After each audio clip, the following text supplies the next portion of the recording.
it's been really great over the last 2 days to really get back to football.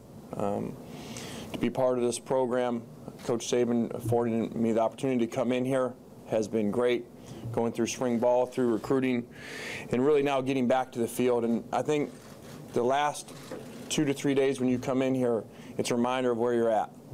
You know, you walk in the building and you see the trophies and all the great players and great coaches that have been here before. And you walk out onto the field and you smell the grass. You see all the great players that we have right now, the great staff that I'm fortunate to be part of.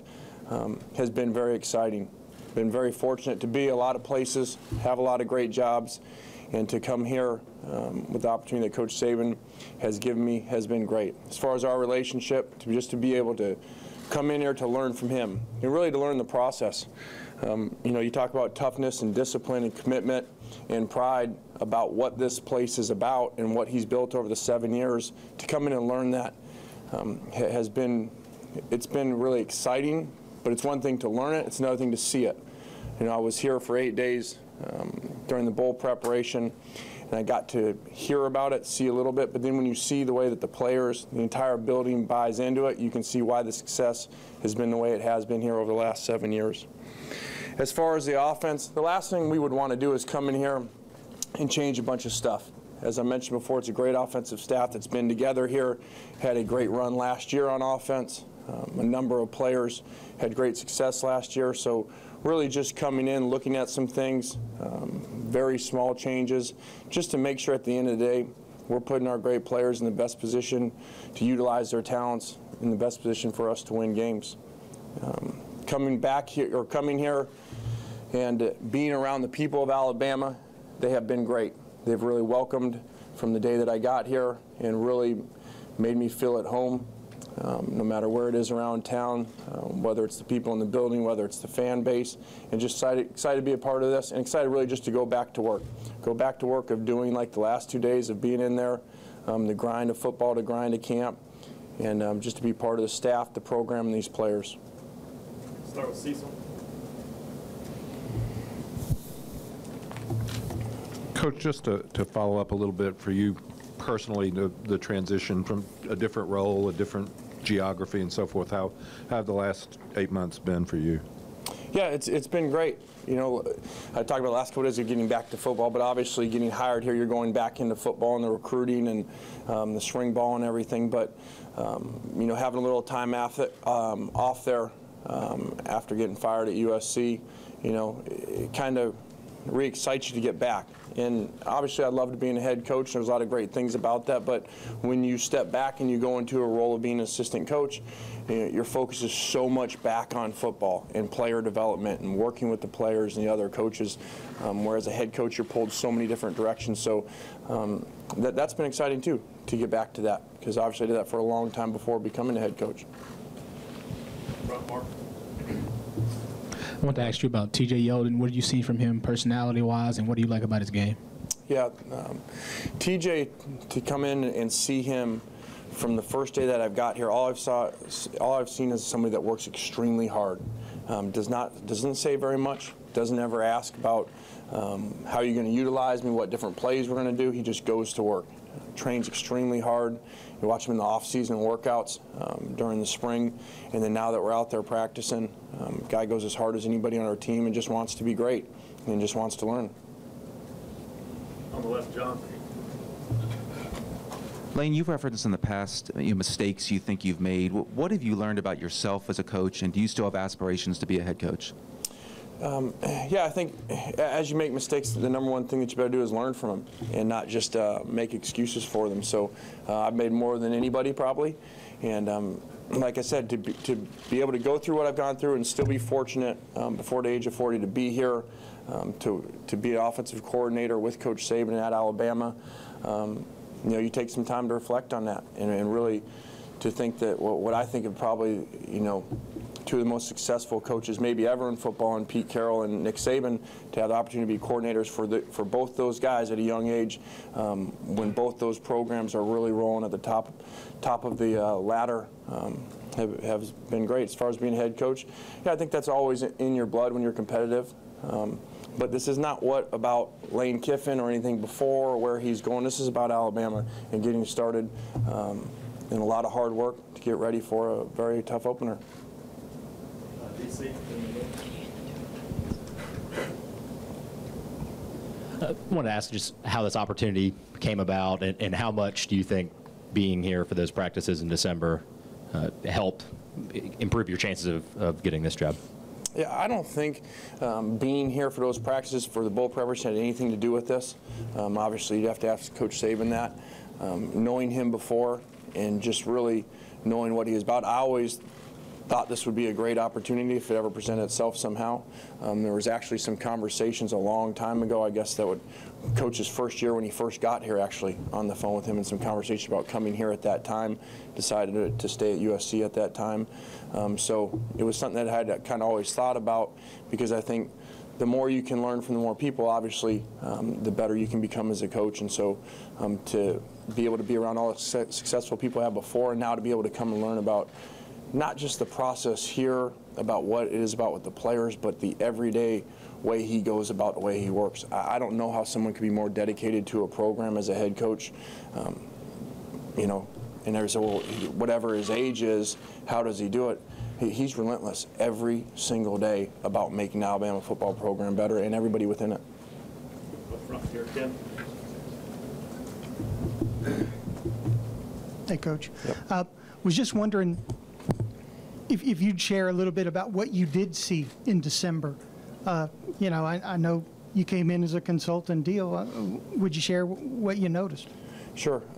Coming here for those 8 days really just was a phone call that Coach had made, and obviously he knew I didn't have very much going on, so I had some free time to come in, and so I took my vacation in Tuscaloosa here for 8 days at the Capstone Hotel, and it was just interesting to come in and not have to work as far as running meetings as a head coach, I think for 7 years at that point, and just to sit back and look at the entire program and watch the players, the staff, the head coach, everything. And so it was really good for me personally to do, whether I was going to end up here or not, because at the time that had nothing to do with coming here.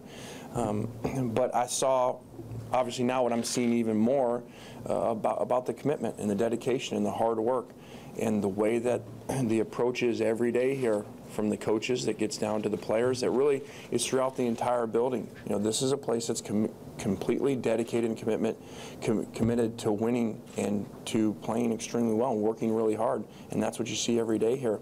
And you see, it was amazing to see the style of practice and how physical practice was and how the players responded to it. You know, there were no players ever trying to take themselves out. Oh, it's bowl practice and it's practice one and we don't play for a long time.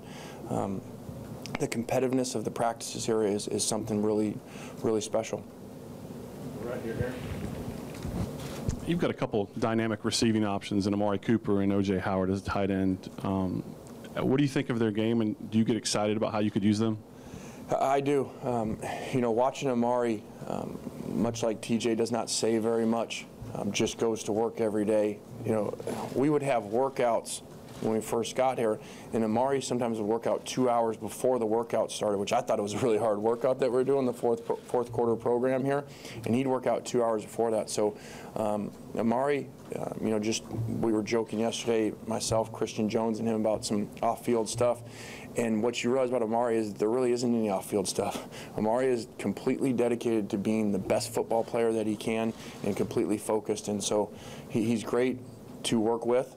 He wants to be great, but then also wants to expand his game. You know, he's the guy that's going to come in and ask questions about, you know, how do you move around people? You know, Marquise Lee caught all those balls. How did he get to those spots and stuff like that? So he's been great to work with.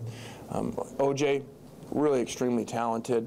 A guy who more was a receiver last year, so we're working more with him about expanding his game to be able to do everything. The last thing we want to do with guys here is just focus on what they do really well. You know, that's our challenge in camp for offensive players. Let's focus on what you haven't done so well and not what you've done well. We know what you can, and let's bring your game up. And so a good example of that is him becoming an inline player that can play all the time, you know, and help him not for just success now, but obviously for the long term. Michael on the left here. Just, what was the hardest part about going from being the guy, the head coach, to being a coordinator, and also what are your thoughts going into when you're going back to Knoxville this October? Okay. It took a long time for the Knoxville question. Going back to being a coordinator, there's adjustment there, obviously. You go for 7 years of being a head coach, and obviously you're running everything to now you got to go back and go back to being an assistant coach. But it's not like I haven't done it before. I did it before, so you just go back, and this is easy here, because you go from being a head coach and you come into a place. The last thing you're going to do with Coach Saban's success that he's had here and the way that he runs his program is to sit here and say, well, I don't know why he does this. I don't know why he does this. So you just come in really to learn it and to just be a part of it. And so that part's been easy. As far as going back to Tennessee, we had a great year there. The people were phenomenal there. Really loved being there. It was just a unique situation that came about. You can't look back. I just don't live that way of looking back and saying, well, should I have or shouldn't I have left? I don't live that way. You got to live forward and look forward. And we're excited about this year coming up. Obviously, we're going there, and that'll be an extremely competitive game. But we're focused right now on getting better today in day 3 of camp. Right here, John. Kind of two questions. First off, would you have taken any other offensive coordinator job in college football? I don't know that because I don't really live in the world of what I don't know, and so this was an opportunity that came about that was an easy decision for me. There was some conversations about assistant coach in the NFL, that I was going over, and it just, I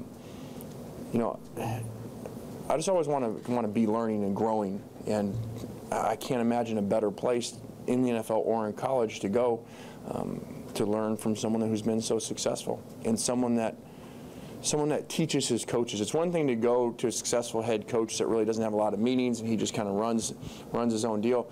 Coach Saban teaches his coaches every single day about what he wants, the way he expects things to be done, how you can improve, and he helps his coaches grow, which is why he said so many assistant coaches go on to be so successful. Do you take a lot of notes? Are you kind of in like a postdoctoral program here to become a better coach yourself? Sure, yeah. To me, there'd be no other option. If you're not going to come in here and not try to learn everything that you can from Coach Saban. So yeah, I'm sitting there every day learning different stuff from him. So we already met this morning, so he made sure I didn't say anything, that would be on the ticker today. Finish up with Andrew on the left. Just throughout your career, you've seemed to craft good relationships with quarterbacks. What's it about that you've been able to relate with them well and kind of get the best out of them? Yeah, I think it's extremely important, head coach or coordinator, regardless, as the play caller, it's extremely important to have that relationship with the quarterback because, to me, we have to be on the same page. I've got to see the game through him, and he's got to see the game through me because it doesn't matter what I know. I may know everything, be able to draw everything up, whatever, but that's got nothing to do with whether he's going to be successful. So we've got to make sure that we have a relationship that we get to the point eventually, like the great quarterbacks that we've had, that they start to think the exact same way that you think. You're on the same page. You may be sending a play and you're halfway through the play, they turn around and go start calling the play because they know what play you're getting ready to call because of that relationship that you develop with them. Thanks, Coach. Thank you, guys. Thank you.